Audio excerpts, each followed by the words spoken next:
con otra mesa de diálogo, porque ya veo que están listos los amigos, compañeros, para hablar sin censura. Déjeme saludar a la asesora en políticas públicas, nuestra querida amiga Renata Turrent. Renata, un abrazo, ¿cómo estás? Buenas tardes, sí, buenas tardes ya. Buenas tardes ya. Amigo querido, ¿cómo estás? Qué gusto estar contigo, con todo tu auditorio y ahorita con el siguiente invitado también. Qué gustísimo. ¿Cómo estoy?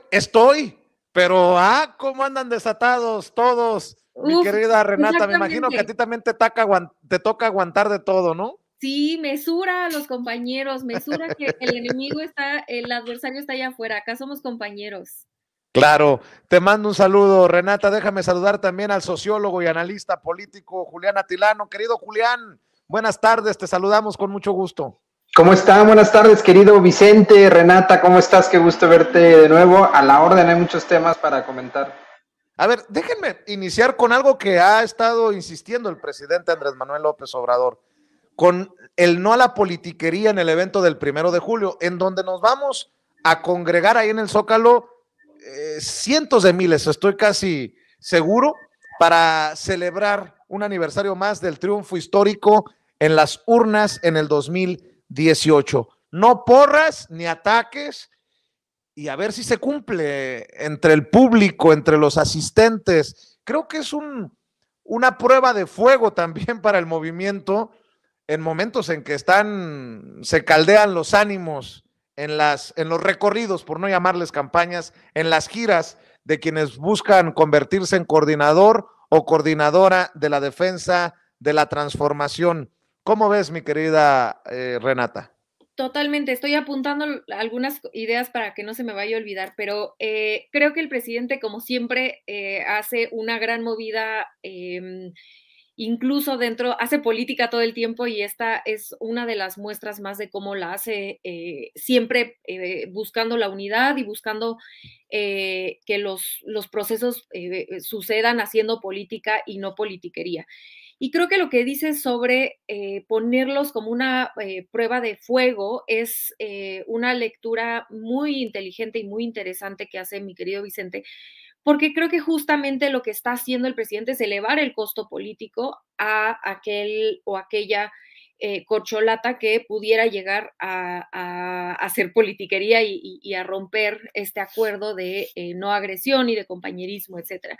Y en ese sentido, creo que además de todo, el presidente nos recuerda no a las corcholatas, sino a todas las personas que vamos a asistir a apoyar al presidente, al movimiento. Este no es un evento para las corcholatas, es un evento para el presidente y el movimiento y la gente. Saber que todos y todas somos responsables de este proceso interno. Nuestra mesura, nuestro compañerismo, uno, creo que se va a recordar, y dos, creo que es un capital político para cualquier corcholata que cada uno esté apoyando, ¿no? El hecho de poner el movimiento por encima. Y creo que, insisto, para cerrar, este 1 de julio será una prueba de fuego para todo mundo, ¿no? No solamente para las corcholatas, sino para quienes acompañamos este movimiento y donde tendremos que mostrar esa disciplina política y ese compañerismo y el que esto es muchísimo más grande que una sola persona. Bueno, debo de decir que tiene razón Reina L. Hasta me hizo reír con su comentario en el chat. Dice, si en el chat no entienden, menos en el Zócalo. SOS, dice. Mi querido Julián, también escucho tus reflexiones sobre este llamado del presidente a celebrar por el movimiento, sin ataques, sin porras, y esto va a estar muy interesante. Por eso no hay que perdérselo este 1 de julio en el Zócalo. Ahí vamos a estar, querido Vicente. Mira, estoy de acuerdo en que, por supuesto, que esta sucesión o este proceso interno de Morena, pues obviamente genera pasiones, es totalmente normal que eso suceda. Probablemente el 1 de julio van a existir consignas, etcétera. Espero, creo que así va a ser, en un plano de respeto, pero vamos a ver, por supuesto, expresiones para apoyar a alguien. Espero que no se excedan, pues, que no parezca que pues es un evento a favor de las corcholatas, porque como bien dice Renata, esto es un evento histórico y me gustó ver de fondo que tiene ahí esta fotografía de la toma de protesta, porque justo lo que estamos celebrando, y espero se convierta en uno de los símbolos, en uno de los rituales de la propia 4T, como un gran régimen político, como un gran proyecto político de largo aliento, que fechas como el 1 de julio estén ahí presentes en la memoria colectiva del obradorismo, de la historia política del propio obradorismo, y a eso vamos a celebrar. Por supuesto que también lo que vamos a ver, no lo dudo, que distintos bloques, agrupaciones dentro de Morena, pues van a tratar de pues llevar el número más posible de personas para que se vean también las fuerzas, para que se vea también el peso de cada una de las agrupaciones. Eso ha pasado últimamente, seguramente va a estar pasando, pero más allá de eso, que lo que me parece totalmente legítimo, no creo que vaya a haber ninguna crispación, sobre todo porque quien va a estar al frente es el propio presidente. Y también hago un llamado a que no se nos olvide que el presidente López Obrador, el líder de este proyecto, y no solo presidente, sino el líder político de la 4T, pues sigue, por supuesto, en funciones. Y a diferencia de anteriores momentos políticos e históricos, donde empezaba ya la sucesión presidencial y se empezaba a desdibujar la figura del presidente en turno, en este momento no va a suceder por el propio peso que tiene el presidente, y además qué bueno que en medio de este proceso de sucesión interna se convoque a un gran pacto, no solo de unidad, sino también de alegría. Yo creo que el mensaje, la esencia del mensaje del presidente, además de conmemorar el triunfo histórico, va a ser reafirmar la unidad política. Así es, y bueno, hay que decir que nuevamente la aplicó el Poder Judicial, nuevamente juez y parte. El presidente ya lo había advertido que con esto de invalidar la segunda parte del Plan B a la reforma electoral, la Suprema Corte de Justicia de la Nación invadía, se entrometía en decisiones y actuar del Poder Legislativo, y nuevamente la están aplicando o evidenciándose como los verdaderos opositores a la cuarta transformación que dirige el presidente Andrés Manuel López Obrador, Renata. Absolutamente.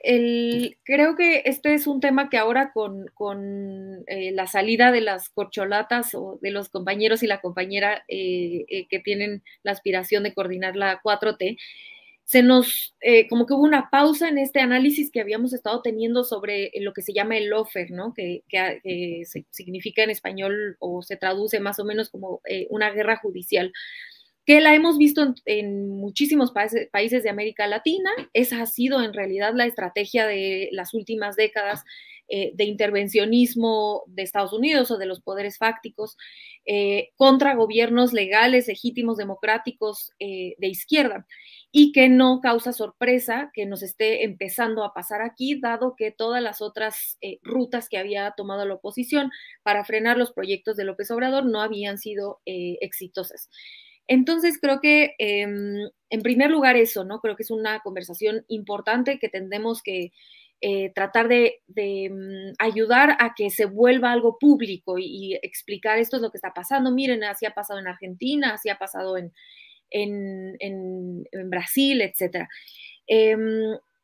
Y que de esa manera la politización de la estrategia que están haciendo sirve un poco como defensa o por lo menos como contención a estos movimientos totalmente antidemocráticos, además, ¿no? Recordar que esta es la misma gente que está gritando a todas, en todas las esquinas que la división de poderes y no sé qué, cuando en realidad desde el Poder Judicial se está invadiendo las tareas, las responsabilidades que tienen en el legislativo. Es gravísimo, ¿no? Y lo hemos visto, obviamente, insisto, en América Latina, y por eso tenemos que ser más cuidadosos.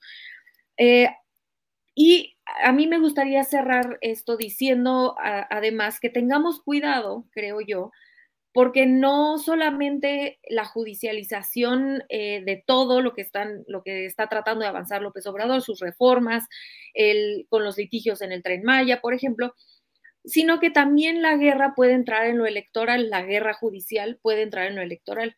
Entonces, por eso considero tan peligroso y tan desafortunado cuestiones internas que pongan en peligro el proceso interno de tal forma en la que pueda acabar en el poder, en los tribunales, y que desde ahí haya una intervención a un proceso interno que no tendría por qué tener intervenciones de otros de externos a Morena.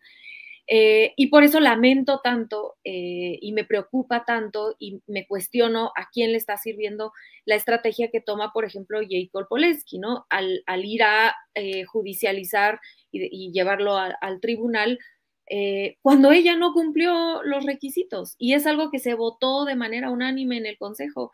Entonces, bueno, yo nada más invitar a la gente a que este tema se vuelva político en sus mesas, en sus sobremesas. Creo que hay que informar de este tema.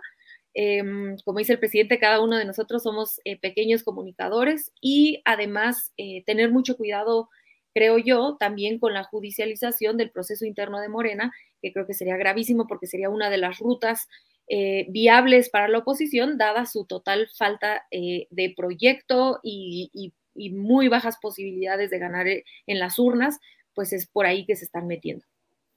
Pues yo solamente agregaría lo que estás mencionando, Renata, el caso, por ejemplo, de Alejandro Rojas Díaz Durán, que ha sido precisamente un personaje que ha buscado en ocasiones por la vía legal dinamitar los procesos, las cosas de Morena, y que ahora está con bombo y platillo en el Senado porque era suplente de Ricardo Monreal, y haciendo referencia al caso de Jacob Polensky, que quién sabe por qué intereses está buscando judicializar su situación y que de alguna manera podría terminar perjudicando este proceso interno rumbo al 2024, pero ahí lo dejo de tarea. También escucho tus opiniones, Juliana Tilano. Lamentable lo que está haciendo el Poder Judicial. Mira, afortunadamente hay nombres y apellidos. Es el ministro Lainez quien está promoviendo pues que prácticamente la soberanía no tenga voz, porque el Congreso de la Unión es un poder democrático elegido por millones y millones de personas. En cambio, el Poder Judicial pues, es uno de los poderes, más bien es el poder más antidemocrático que existe, elegido de una forma muy oscura. Y digo que afortunadamente ya hay nombres porque en el pasado no sabíamos quiénes estaban en el Poder Judicial. Es decir, la gente más informada pues sabía más o menos cómo funcionaba, algunos nombres, pero la mayoría del pueblo no.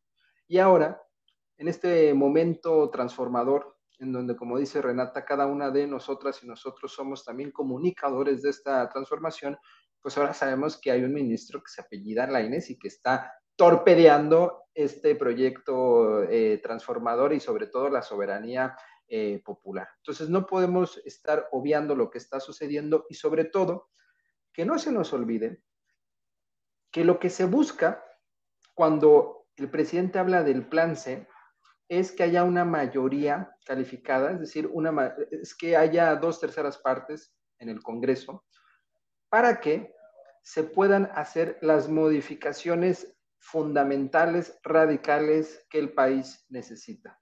Va en varios sentidos, pero principalmente es transformar el poder judicial, democratizarlo. Y para poder democratizar el poder judicial se necesita que todas y todos salgamos a votar el próximo año para que Morena y sus aliados tengan la mayoría en las cámaras y puedan transformar. Realmente es absurdo que un poder sea elegido por unas cuantas personas. El Poder Judicial y sus integrantes deben de elegirse por las personas. De esa forma se va a democratizar el Poder Judicial, porque, ojo, la 4T no ha podido entrar en el Poder Judicial. Ahí vemos todo el tiempo la liberación de delincuentes, la liberación de narcotraficantes, la liberación de delincuentes de cuello blanco. Todo el tiempo están afuera y no hay forma en que la 4T pueda entrar, salvo que salgamos a votar de forma masiva y podamos transformar. Entonces, que no se nos olvide que acciones como la que está intentando impulsar el ministro Lainez es, por un lado, una reacción a los dichos del presidente cuando convoca a un voto mayoritario, a un plan C, a un voto masivo, y por otro lado, porque es la línea conservadora que siempre ha tenido el Poder Judicial, el supremo poder conservador, es lo que estamos viendo todo el tiempo. No les interesa el pueblo, es un grupo de élite, lo mismo que era Lorenzo Córdoba y Ciro Murayama, personajes totalmente desvinculados del pueblo, de las bases. Es lo que estamos viendo. Entonces yo remataría. Respondamos a este acto antidemocrático, ilegal que quiere impulsar Lainez con el voto masivo el próximo año y que no se nos olvide que esto están simplemente haciéndolo como una venganza en contra del pueblo. Pues en ese sentido, ¿por qué no cerramos con reflexiones sobre lo que dice el presidente hoy en la mañanera a favor del voto migrante en las próximas elecciones, en el 2024 y hasta en las encuestas de Morena? ¿Qué piensan de esto? Creo que ya urge, ya se ha tardado mucho esta posibilidad de un voto masivo también desde el extranjero de nuestros héroes y heroínas. El presidente Andrés Manuel López Obrador en la mañanera hizo referencia precisamente a este planteamiento que le hace Nancy Rodríguez de Oro Sólido, mi querida Renata. Sí, totalmente. Yo estoy muy contenta de que el presidente haya propuesto esto. Lo hemos platicado en otras mesas, pero nada más un recuento del trágico trabajo que ha hecho el INE históricamente, otorgando la posibilidad a nuestros hermanos migrantes de poder votar, ¿no? Más o menos en las elecciones intermedias, por ejemplo, votan como 5,000 personas. En las de 2021 fueron como 5,000 migrantes. Es un número muy chiquitito porque además sí se inscriben unos 32,000 más o menos, que sigue siendo muy poco, pero no logran votar más que 5,000. Entonces, ahí hay un trabajo por hacer para garantizar ese derecho a nuestros hermanos migrantes que dicho sea de paso, venía en la reforma electoral, en la constitucional, que la oposición no dejó que pasara. Entonces, bueno, creo que eso es algo que se tendrá que hacer definitivamente más adelante. Esperemos que con una posible reforma electoral, ahorita como decía mi querido Julián, que dependerá mucho esa posibilidad de avanzar en cuanto a que podamos construir una mayoría calificada en 2024. Y para cerrar, dado que pedimos que los hermanos migrantes tengan la posibilidad de ejercer su derecho al voto, pues es obvio, creo yo, que también tenemos que defender y estar muy contentos con que se incluya a los migrantes en la encuesta, que también tienen, por supuesto, todo el derecho de involucrarse en este proceso interno, y será un gran ejemplo, creo yo, si logramos que se incluyan dentro del proceso interno, pues que en la expectativa en cuanto al INE en 2024 de agilizar el proceso allá en el extranjero sea mucho mejor también. Julián, cierro con tus comentarios, con tus opiniones. Mira, a mí siempre me ha llamado la atención que hemos sido como población en distintos momentos históricos ingratos con nuestros paisanos. Yo creo que no hay persona que no tenga un familiar en Estados Unidos y que no sepa todas las peripecias que pasan día a día. Y aún así siguen con ese amor a México y con esa convicción y con esas ganas de votar y de participar. Porque mira, eso de ir a votar tampoco es como que te levantes muy contento, ¿no? O sea, tiene que haber una convicción, asoleas, te tienes que formar, etcétera. Y justo está esa convicción en nuestros paisanos de Estados Unidos. Y por otro lado, sí ha sido un desagravio lo que ha hecho el INE. Repito lo que dije hace rato, es esta élite que está totalmente desvinculada a la población, al pueblo, y por eso no les interesa realmente estar ahí apoyando, y lo menos que debería de hacer el INE es pues obviamente la credencialización, porque hay muchos pues, paisanos mexicanos que tampoco tienen INE, y es un tema sacar ahí el INE. Al final sacan los que pueden conseguir la ciudadanía, el ID, etcétera, pero sí es importante. Y de acuerdo con Renata, qué gran idea que también participen en la medida de lo posible, ojalá se pueda, en la encuesta para la sucesión interna. Debemos de vincular al pueblo mexicano que está en Estados Unidos, que son millones, en los procesos políticos que vive el país. Somos parte de que se nos olvide las fronteras. Somos una población común. Y sobre todo en el caso de Morena, creo que no puede quedarle a deber a la comunidad migrante cuando hay comités, por ejemplo, en Chicago, conozco a los amigos, les mando un saludo al comité Morena en Chicago o al comité de Morena en Nueva York o el de Los Ángeles, solo por mencionar ejemplos. Pero bueno, que sigamos hablando de estos temas es lo más importante y por lo pronto, mi querido Julián Atilano, ¿por qué no cerramos invitando a la audiencia de Sin Censura a tus esfuerzos en redes, a tus trincheras? Muchas gracias, querido Vicente, Renata, un abrazo a la familia de Sin Censura, otro gran abrazo. En @Julián_Atilano, ahí pueden seguir algunas de mis intervenciones sobre pues, el acontecer político y como siempre, un gran gusto estar platicando aquí.